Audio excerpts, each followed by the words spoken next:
ഒരിക്കൽ കൂടി ഒരു ദിശയ്ക്ക് വേദി ഒരുങ്ങുകയാണ്. 2005 21 വർഷങ്ങൾക്ക് മുമ്പ് ഇതുപോലെ ഇൻസ്റ്റാഗ്രാമോ വാട്സപ്പോ ഫേസ്ബുക്കോ ഇൻ്റർനെറ്റ് സംവിധാനങ്ങളൊന്നും ഇല്ലാത്ത, അല്ലെങ്കിൽ ഇത്ര സജീവമായിട്ടില്ലാത്തൊരു കാലത്താണ് 2005 ദിശ ആരംഭിക്കുന്നത്. MSMനെ സംബന്ധിച്ചിടത്തോളം ഒരു വലിയൊരു ഓർമ്മ തന്നെയാണ്.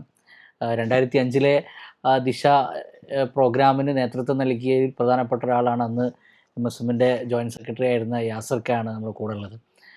അപ്പോൾ ഇതിൻ്റെ ഒരു ചരിത്രം ഇന്ന് 2026 ഒരു ദിശ നടക്കാനിരിക്കുന്ന സമയത്ത് ഇതിൻ്റെ ചരിത്രം സ്വാഭാവികമായിട്ടും എനിക്ക് തോന്നുന്നു ഇപ്പോഴത്തെ സംഘാടകരായിട്ടുള്ള MSMകാർക്ക് പോലും ഒരു അറിയാത്തൊരു കാര്യമായിരിക്കും. എന്തൊക്കെയാണ് ഈ സമയത്ത് നിങ്ങളുടെ മനസ്സിലേക്ക് ഓർമ്മ വരുന്നത്? അന്നത്തെ ഒരു കാലം എന്ന് വെച്ചാൽ നമുക്ക് എന്താ പറയുക, ഇതേപോലെയുള്ള ഈ സംവിധാനങ്ങളൊന്നും ഇല്ലാത്തൊരു കാലം. അതെ അതെ. അപ്പോൾ നമ്മളെ മനസ്സിൽ അന്നും MSMനെ ഒന്ന് വളർത്തിയെടുക്കുക എന്നുള്ളൊരു ലക്ഷ്യമുണ്ട്. കാരണം നമ്മൾ കുറച്ച് ആളുകൾ MSMന്റെ ഭാരവാഹികളായി നിൽക്കുക, പക്ഷേ മറ്റുള്ള കുട്ടികളൊന്നും ഇതിലേക്ക് അടുക്കാൻ ഒരു സാഹചര്യമല്ല MSMനെ പരിചയപ്പെടുത്താൻ.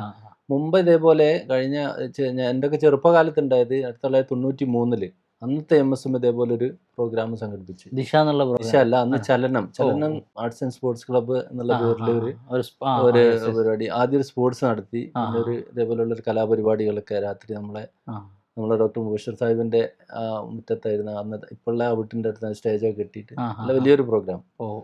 അതിൽ ഇതേപോലെ കുട്ടികളൊക്കെ ഒരുമിച്ച് കൂടി, ഞാനൊക്കെ അന്ന് ചെറിയാണ്, ഒരു 8 വയസ്സ് 7 വയസ്സൊക്കെ പരിപാടിയൊക്കെ ഉണ്ടായിരുന്നു.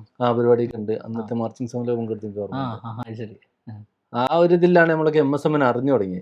അപ്പൊ ആ ഒരു കാലഘട്ടത്തിലുള്ള നമ്മളെങ്ങനെ MSMലേക്ക് എത്തിയെന്നുള്ളത് ആ രൂപത്തിൽ വന്ന്, പിന്നെ നമ്മളിപ്പോൾ ഉള്ള നമ്മളെ സലീംക, സാലിക, കുറെ ആളുകൾ ഇപ്പോഴുള്ള നേതൃത്വത്തിലുള്ള കുറെ ആളുകൾ തന്നെ അന്ന് MSMന്റെ ലീഡർമാര്, അവരൊക്കെ MSMന്റെ ഭാരവാഹികളായ സമയത്തായിരുന്നു അന്നാണ് ആ പരിപാടി നടക്കുന്നത്. അതിന്റെ ഒരു തുടർച്ചയായിട്ടാണ് പിന്നീട് നമ്മളൊരു 2005 ഈ ദിശ തുടങ്ങുന്നത്. ദിശ എന്നുള്ള ബ്രാൻഡ് ചെയ്യപ്പെടുന്നത്. അത് ഇതേപോലെ നമ്മളൊരു മീറ്റിംഗിൽ വെറുതെ ഒരു ചർച്ച വന്ന് ഇങ്ങനെ പരിപാടി നടത്തിയാലോ എന്നുള്ള ആലോചനയിലാണ് ഈ ഒരു വലിയൊരു പ്രോഗ്രാമായി മാറിയത്. ശരിക്കും അന്ന് നമ്മുടെ നാട്ടിലും സമീപ പ്രദേശങ്ങളിലൊക്കെ ആളുകൾ വന്ന് ഭയങ്കര കുറെ ആളുകൾ, ഇത് വെച്ചാൽ കുടുംബങ്ങളൊക്കെ ആദ്യമായിട്ട് ഒരു പരിപാടി നടക്കല്ലേ ഭാരത സംഘടനാ തലത്തിൽ ഒരു കലാപരിപാടി എവിടെയും ഉണ്ടായിട്ടില്ല എന്ന് എനിക്ക് തോന്നുന്നു. അപ്പോൾ അത് ഓരോ ആളുകളും ഓരോ വകുപ്പുകളൊക്കെ ഏറ്റെടുത്ത് അതിന്റെ ഫിനാൻസ് ഇത് കാര്യങ്ങളൊക്കെ ഏറ്റെടുത്ത് ഓരോ ആളുകൾ അതിൻ്റെതായ രൂപത്തിൽ പോയപ്പോൾ കലാവിഭാഗം നമ്മൾ കൈകാര്യം ചെയ്ത എല്ലാ ഭാഗങ്ങളും ഇന്നത്തെ പോലെ തന്നെ അന്ന് സംഘാടകർ MSM ആണെങ്കിലും എല്ലാവരുടെയും നല്ല കൂട്ടായ്മ ഉണ്ടായിട്ടുണ്ട്. അന്ന് പ്രത്യേകിച്ച് നമ്മൾ ആ ഒരു സംഘടനയുടെ ഒരു നല്ലൊരു സ്ട്രോങ് ആയിട്ടുള്ള സമയമാണ്. അപ്പോൾ നമ്മളെ അന്നത്തെ ഇബ്രാഹിം പാലത്തൊക്കെ അതിൽ നല്ല സജീവമായിട്ട് ചിത്രീകരണം എഴുതലും. പ്രധാനം ഒന്ന് ആ ദിശ എന്നുള്ള പേര് ഇബ്രാഹിം പാലത്താണ് നിർദ്ദേശിച്ചത്. അപ്പൊ അന്ന് നമ്മൾ പറഞ്ഞു കഴിഞ്ഞപ്പോ തന്നെ പറഞ്ഞു ആ ദിശ എന്നുള്ള പേര് പോലെ തന്നെ ദിശ നൽകുന്ന ഒരു പരിപാടിയായി മാറട്ടെ. എന്നും പ്രസക്താണ് ഈ പേര്. ഏതൊരു കാലത്തും യഥാർത്ഥ വഴിയിലേക്കുള്ള ദിശ പകരുന്ന ഒരു അറ്റംപ്റ്റ് അല്ലെങ്കിൽ ഒരു പരിശ്രമം എന്നുള്ള ഒരു രീതിയിലേക്ക് എനിക്ക് തോന്നുന്നു. അന്ന് ഒരു കൂട്ടം കുട്ടികളുടെ അന്ന് പിന്നെ സ്കൂളിൽ ഇപ്പം 9, 8, 10, +2 അല്ലെങ്കിൽ ഡിഗ്രി തലത്തിലൊക്കെ ആയിരിക്കും അന്നത്തെ സംഘാടകരായിട്ടുള്ള ആളുകൾ. 7ാം ക്ലാസ് 8ാം ക്ലാസ്സിലെ കുട്ടികളൊക്കെ ഇതിലേക്ക് വരാൻ കാരണമായിട്ടുണ്ട്. പെൺകുട്ടികൾ ഉൾപ്പെടെ എല്ലാ കുട്ടികളെയും അന്ന് പിന്നെ MSMനോ അല്ലെങ്കിൽ സംഘടനക്കോ ഒരു പ്രത്യേക ഓഫീസൊന്നും ഇല്ലാത്തതുകൊണ്ടായിരിക്കും ഒരു വീട് നമ്മൾ അന്ന് അല്ലേ നമ്മളെ ഖാലിദ് ഖാന്റെ വീടിന്റെ ബാക്കിൽ നമ്മൾ അഷ്റഫ് ഖാൻ കളങ്കുള്ള അഷ്റഫ് ഖാൻ നമുക്ക് ഫ്രീ ആയിട്ട് തന്നതിന് സൗകര്യം. മുപ്പര വീടാണ് മുപ്പര് ഉപയോഗിക്കാതെ കിടന്ന് ആ വീട്ടിൽ നിന്നാണ് തുടങ്ങിയത്. പക്ഷേ ഖാലിദ് ഖാന്റെ വീട്ടിലൊക്കെ തന്നെ കൂടുതലും ഉപയോഗപ്പെടുത്തി. അവിടെ രാത്രി കിടന്നതും ആ പഴയ കൊലായിൽ കിടന്നിറങ്ങി രാവിലെ എണീറ്റ് പോലും പരിപാടി അവതരിപ്പിക്കുന്നതും സംഘാടനവും ആളുകളാണ്. രാത്രിയാണ് ഈ ചിത്രീകരണത്തിന്റെ റിഹേഴ്സൽ തുടങ്ങുക. നമ്മളെ സലീംക, തസീസ്ക അവരൊക്കെ ചിത്രീകരണത്തിൽ അന്ന് നല്ല റോൾ എടുത്ത് നടന്മാരായിരുന്നു. ഇന്നത്തെ പ്രസക്തമായ ചിത്രീകരണമൊക്കെ കാലികമായിട്ടുള്ള വിഷയങ്ങളൊക്കെ ആ ഒരു സ്ത്രീധന പ്രശ്നങ്ങളൊക്കെ വരുന്ന കല്യാണവുമായി ബന്ധപ്പെട്ട് അതേപോലെ ക്യാമ്പസിലെ റാഗിങ് അങ്ങനെയുള്ള വിഷയങ്ങളൊക്കെ വന്നിട്ടുണ്ടായിരുന്നു. പിന്നീട് 2010 വന്നപ്പോഴും ദിശ പ്രോഗ്രാം 2010 നല്ല ഉഷാറായിട്ട് തന്നെ നടന്നു. പിന്നെ നബീലൊക്കെ തന്നെയാണല്ലോ നാടകം ഒരു നല്ല അതെ അതെ അതെ. അന്ന് എന്താ വെച്ചാൽ കുറച്ചും കൂടി ഡിവൈസുകളൊക്കെ ഉഷാറായി, ഡബിങ് ഒക്കെ വന്നെന്ന് എനിക്ക് തോന്നുന്നു. നമ്മുടെ ജരീർക്കൊക്കെ അന്നും നാടകം എഴുതിയതൊക്കെ പുള്ളിക്കുട അന്ന് തന്നെയല്ലേ? പുള്ളിക്കുട 2010. അതിലെനിക്ക് എത്ര സജീവമായിട്ട് ഓർമ്മല്ല, എന്താണെന്നറിയില്ല. അന്ന് MSMന്റെ കമ്മിറ്റി വേറെ ആണല്ലോ. ഒരു 5 വർഷവും എന്നുള്ളൊരു പിന്നെ തുടർച്ചയായി അങ്ങനെ നടന്നു വന്നു. അത് അന്ന് ഇതേപോലെ 5 വർഷം കഴിഞ്ഞ് നടത്താന്നുള്ള എനിക്ക് തുടങ്ങിയത് 2010 നടത്തി 2015 നടന്ന് ശരിക്കും ഈ ദിശ നമ്മുടെ നാട്ടിലെ വളർന്നു വരുന്ന കുട്ടികളെ പിന്നെ ഈ ഒരു ദീനിയായിട്ടുള്ള അല്ലെങ്കിൽ നമ്മുടെ ഈ ഒരു സംഘടനാപരമായിട്ടുള്ള വലിയ ഈ ഒരു സർക്കിൾ ഇങ്ങനെ പിടിച്ചു നിർത്തുന്നതിൽ ഒരു വലിയ സ്വാധീനം അത് ഉണ്ടാക്കിയിട്ടില്ലേ? എന്തായാലും ഉണ്ട്. കാരണം അതാണ് ഇതിന്റെ ലക്ഷ്യം തന്നെയായിരുന്നു. കുട്ടികൾക്ക് MSM എന്താണെന്ന് അറിയാൻ എന്തെങ്കിലുമൊക്കെ പ്രോഗ്രാമുകളിലൂടെ MSMനെ പരിചയപ്പെടുത്തുക എന്നുള്ളതാണ്. പഴയ കാലത്തുള്ള പോലെ ചിലപ്പം വയല് പറഞ്ഞുകൊണ്ട് കുട്ടികൾ വന്നിരുന്നോളന്നില്ല. അപ്പൊ അത് വേറെ രൂപത്തിൽ കുട്ടികളിൽ എത്തിക്കുക എന്നുള്ളത് തന്നെയാണ്.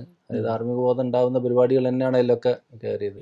അപ്പൊ നമ്മൾ എന്താന്നുള്ളതും നമ്മൾ എന്തിനാണെന്നുള്ളതും തിരിച്ചറിയാനുള്ള നല്ലൊരു അവസരം ദിശയിലൂടെ കിട്ടിയിട്ടുണ്ടെന്ന് തന്നെ മനസ്സിലാക്കുന്നു. പിന്നെ ഇങ്ങനെയുള്ള ഈ ഒരു സ്റ്റേജ് കെട്ടിയുള്ള പ്രോഗ്രാം എന്നൊക്കെ പറഞ്ഞു കഴിഞ്ഞാൽ അതൊക്കെ വേറെ കുറേ മോശമായ രീതിയിൽ നടക്കുന്നതാണ്, അല്ലെങ്കിൽ പിന്നെ അങ്ങനെ അത് പറ്റുള്ളൂ, അല്ലെങ്കിൽ ഒരു ഭയങ്കര ഒരു അടിപൊളിയായിട്ട് അങ്ങനെ പറ്റുള്ളൂ, അല്ലെങ്കിൽ ഇങ്ങനെ ഒരു ധാർമ്മിക വഴിയിൽ പോകുന്ന ഒരു കൂട്ടായ്മക്ക് ഇങ്ങനെ ഒന്നും സംഘടിപ്പിക്കാൻ കഴിയില്ല, അല്ലെങ്കിൽ ഇസ്ലാമിൽ ഇങ്ങനത്തെ ഒരു സ്കോപ്പ് ഇല്ല എന്നുള്ളതിനെ ശരിക്കും തിരുത്താനും കൂടെ അങ്ങനെ കുറെ ആളുകൾക്ക് തെറ്റിദ്ധാരണ ഒക്കെ മാറി. നമ്മളെ ഇസ്ലാമിനെ പ്രചരിപ്പിക്കാനുള്ള ഒരു മാർഗം ഇതും കൂടെ ആണ് എന്നുള്ളത് നമുക്ക് മനസ്സിലാക്കാൻ കഴിഞ്ഞത്. പ്രസംഗം മാത്രമല്ല, ഇതിലൂടെ മറ്റു മാർഗങ്ങളിലൂടെയും ഈ നേരായ നന്മകളെ പ്രചരിപ്പിക്കാം. എന്തായാലും എല്ലാ അനുവദനീയ രൂപത്തിൽ മാത്രമേ പ്രോഗ്രാമുകളൊക്കെ സംഘടിപ്പിച്ചുള്ളൂ. അതിലൊന്നും തെറ്റുകളൊന്നും ഉണ്ടായിട്ടില്ല. എനിക്ക് തോന്നുന്നു നമ്മുടെ ഈ ദിശയിൽ പ്രോഗ്രാം അവതരിപ്പിച്ച പല കുട്ടികളും അവർ പഠിക്കുന്ന സ്ഥാപനങ്ങളിൽ മറ്റു പല പൊതു ഇടങ്ങളിലും ഇങ്ങനെയുള്ള പ്രോഗ്രാമുകൾ അവതരിപ്പിക്കാൻ അവർക്ക് അവസരങ്ങൾ ലഭിച്ചിട്ടുണ്ട്. നമ്മളെ കോൽക്കളിയൊക്കെ ഒരു വലിയൊരു സംഭവം. കുറേ വീടുകളിലും നാടുകളിലൊക്കെ പോയിട്ട് നമ്മളെ സമ്മേളനങ്ങളിലൊക്കെ തന്നെ അവതരിപ്പിച്ച കോൽക്കളി ടീം കുറെ കാലങ്ങളോളം അത്. അതെ അതെ അതെ അതെ. പിന്നെ നമ്മുടെ ഒരു ഗവൺമെന്റിന്റെ ഒരു പ്രൊജക്റ്റിൽ എനിക്ക് ഓർമ്മയുണ്ട്, കോൽക്കളിക്ക് നമ്മൾ ഈ കോഴിക്കോട് ജില്ലയിലെ ഏകദേശം 12ഓളം സ്ഥലങ്ങളിൽ ഒരു ബോധവൽക്കരണത്തിന്റെ ഭാഗമായിട്ട് റെഡ് റിബൺ എക്സ്പ്രസ് കോഴിക്കോട് വന്നപ്പോൾ കോഴിക്കോട് ജില്ലേന്റെ പല ഭാഗത്തും സിവിൽ സ്റ്റേഷന് അങ്ങനെ പല ഭാഗങ്ങളിലും കോൽക്കളി കളിച്ചതായിട്ടൊരു ഓർമ്മയുണ്ട്. ഈ ദിശയെ കുറിച്ച് ഓർക്കുന്ന സമയത്ത് നജീബ് ക നമ്മുടെ ഒരു എന്നും നമ്മൾക്ക് അല്ലെ, നജീബ് പേരാമ്പ്ര നമുക്കറിയാം. പിന്നെ വയനാട് സമ്മേളനത്തിന്റെ ആ ഒരു സമയത്താണ് അപകടം സംഭവിച്ച് നമ്മളിൽ നിന്ന് യാത്രയാവുന്നത്. അള്ളാഹു അദ്ദേഹത്തിന് മഗ്ഫിറത്തും റഹ്മത്തും നൽകട്ടെ എന്ന് ഈ സമയത്ത് പ്രാർത്ഥിക്കണം. 2005 ദിശ നടക്കുന്ന സമയത്ത് നജീബ് MSMന്റെ സംസ്ഥാന പ്രസിഡന്റാണ്. അദ്ദേഹം അന്ന് ഉദ്ഘാടനം നിർവഹിച്ചുകൊണ്ട് വളരെ അഭിമാനപൂർവ്വം MSMന്റെ ഒരു യൂണിറ്റ് ഇങ്ങനെ ഒരു പ്രോഗ്രാം സംഘടിപ്പിക്കുന്നു എന്നത് വളരെ സന്തോഷത്തോടു കൂടിയാണ് അദ്ദേഹം. മാത്രമല്ല അന്ന് ഒരു മാഗസിൻ ഇറക്കിയിട്ടുണ്ട്, കയ്യെഴുത്ത് പ്രതി. ഈ തിരക്കിലടക്കൂടെ അത് നമ്മൾ എഴുതി ഉണ്ടാക്കിയിട്ടാണ് തയ്യാറാക്കിയത്. കയ്യെഴുത്ത് പ്രതി ഖാലിദ്ക്കാണ് കൂടുതൽ അതില് സൃഷ്ടികളൊക്കെ എഴുതി റെഡിയാക്കി. എല്ലായിടത്തും സൃഷ്ടികൾ വാങ്ങി, പക്ഷെ ഒരു ബുക്ക് രൂപത്തിലാക്കി പ്രസന്റ് ചെയ്യാൻ അന്ന് ഖാലിദ്ക്ക നല്ല എഫേർട്ട് എടുത്തിട്ടുണ്ട്. പക്ഷെ ആ തക്ക സമയത്ത് പ്രകാശനം ചെയ്യാൻ പറ്റി എന്നുള്ള ആ സദസ്സിൽ വെച്ചുകൊണ്ട് ഉദ്ഘാടന സമയത്ത് അതാ നജീബ് ഖാൻ അതും ചെയ്തത്. പക്ഷെ അന്ന് കോപ്പികൾ എടുക്കാനോ സംവിധാനങ്ങളൊന്നും ഇല്ലാത്തതുകൊണ്ട് അത് ഒരു കോപ്പിയായിട്ട് എവിടോ ഉണ്ട്, ഏതോ വീട്ടിൽ ഇപ്പോഴും ഉണ്ട്. അത് ഓഫീസൊന്നും ഇല്ലല്ലോ. കഴിഞ്ഞ കുറച്ച് ദിവസങ്ങൾക്ക് മുമ്പ് MSMന്റെ ഇപ്പോഴത്തെ ഭാരവാഹികളായിട്ടുള്ള ആളുകളോട് ചോദിച്ചു, ഈ ദിശ നടക്കുന്ന സമയത്ത് ആദ്യം നടക്കുന്ന സമയത്ത് നിങ്ങൾക്ക് എത്ര പ്രായമായിരുന്നു, അല്ലെങ്കിൽ നമുക്ക് ഓർമ്മ ഉണ്ടെന്ന് ചോദിച്ചപ്പോൾ അതിൽ ചില ആളുകൾക്ക് 2 വയസ്സായിരുന്നു, ചില ആളുകൾ പിന്നെ ചെറിയ പരിപാടി കണ്ടതായിട്ട് ഓർമ്മ ഉണ്ട്. അപ്പോൾ തീർച്ചയായിട്ടും ഇത് ഇപ്പോഴത്തെ MSM നേതൃത്വത്തെ സംബന്ധിച്ചിടത്തോളം ഒരു വലിയ അഭിമാനമുള്ള നിമിഷമാണ്. കാരണം ഒരുപാട് സാങ്കേതിക സംവിധാനങ്ങളൊക്കെ വന്നു, കുറേ അഡ്വാൻസ് ആയിട്ട് പ്രോഗ്രാം സംഘടിപ്പിക്കാൻ പറ്റും. ഞാൻ മനസ്സിലാക്കുന്നു ആ രീതിയിൽ തന്നെയാണ് നമ്മുടെ പ്രോഗ്രാമും ഒക്കെ മുന്നോട്ട് പോകുന്നത്. ഇപ്പോൾ ഈ ഒരു കാലഘട്ടത്തിൽ എന്താ വെച്ചാൽ അന്നത്തെ ആ ഒരു ബുദ്ധിമുട്ട് ഇപ്പോൾ കുട്ടികൾക്ക് അവതരിപ്പിക്കാനോ സംഘടിപ്പിക്കാനോ ഇല്ല.